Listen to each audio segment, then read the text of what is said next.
bribery. How does American dependence on China make us more vulnerable, and how can we mitigate the risk? Joseph Sella, principal of the Pontifex Group, sat down with NTD's Steve Lance yesterday to discuss these developments. Sella is also the former U.S. ambassador to Fiji and other Pacific Island nations. Ambassador Joseph Sella, thanks so much for joining us.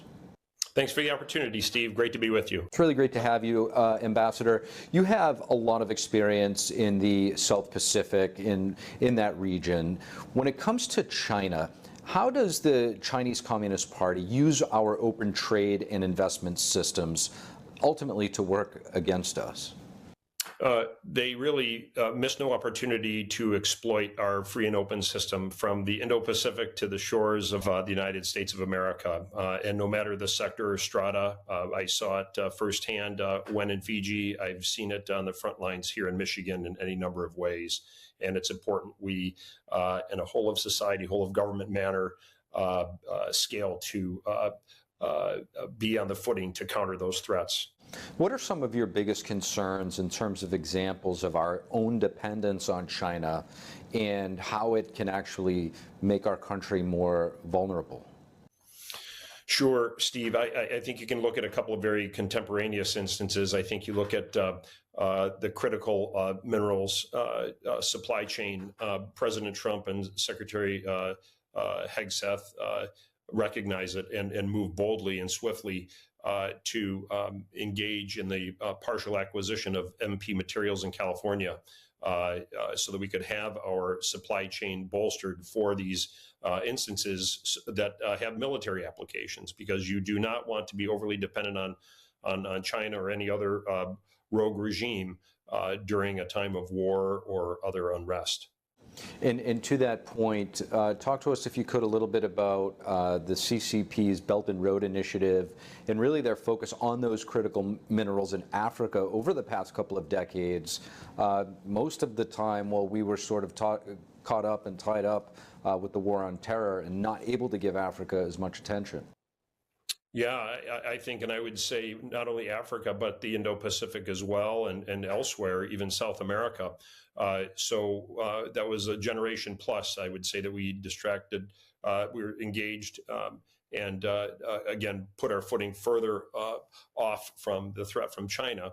So you can see how in Congo, not only do they exploit labor, but they exploit the materials and are ripping the people of Congo off. I know there's some efforts privately and within the State Department under Secretary Rubio to bolster that and end that and make them less vulnerable and thus the world, and certainly support the dignity of their workers. These investments and partnerships that the CCP is making, they're not really happening in the abstract. They're happening in all states. Talk to us about what is going on in your home state of Michigan and how it has a tangible impact. Well, real time, there was a convening, Steve, in February of 22 of state and local government elected officials on a bipartisan basis with our intelligence agencies saying, look, China's on the hunt. You better be ready. And because of their exploitative ways and because of our open system, they've taken full advantage of that. In Michigan, they've given some, in that meeting, they gave some pointers for them to follow. Business leaders were also present, Steve. And they said, these may be seemingly benign business deals, but don't be too careful.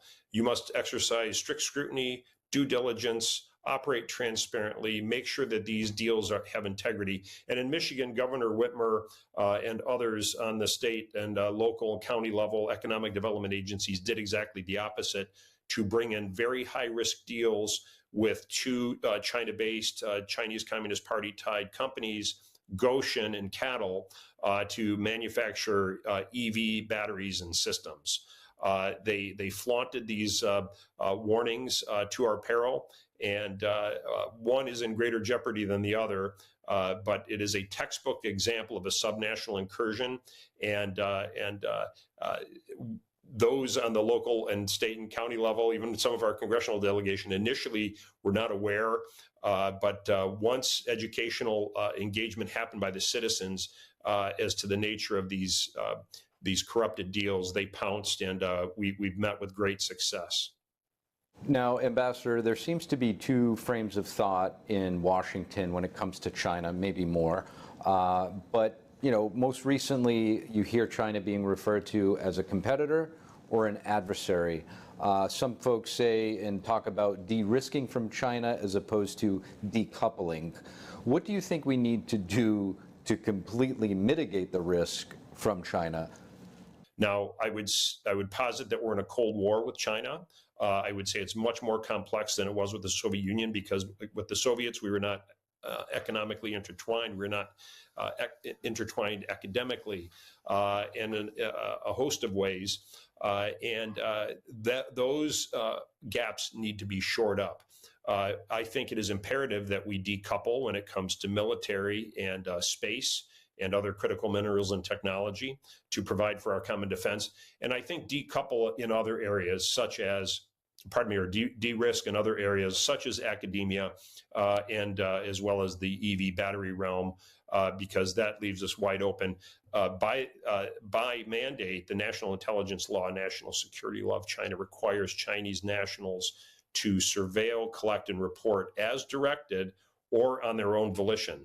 So when they're a part of these deals or they're present in academia, they can do much, and they have here in Michigan, whether it's the University of Michigan, scholars smuggling in biological agents, or some graduate students that spied on Camp Grayling during live fire military exercises when Taiwanese troops were present. So it is high time for us to scale. I'm happy to see what FBI Director Kash Patel has done, and Secretary of Defense Hegseth, President Trump, to engage on these known threats. A lot of very important points that you just made there. Former Ambassador Joseph Sella, really appreciate your perspective. Thanks for the opportunity to share with you, Steve. Coming up, a helicopter with 2 people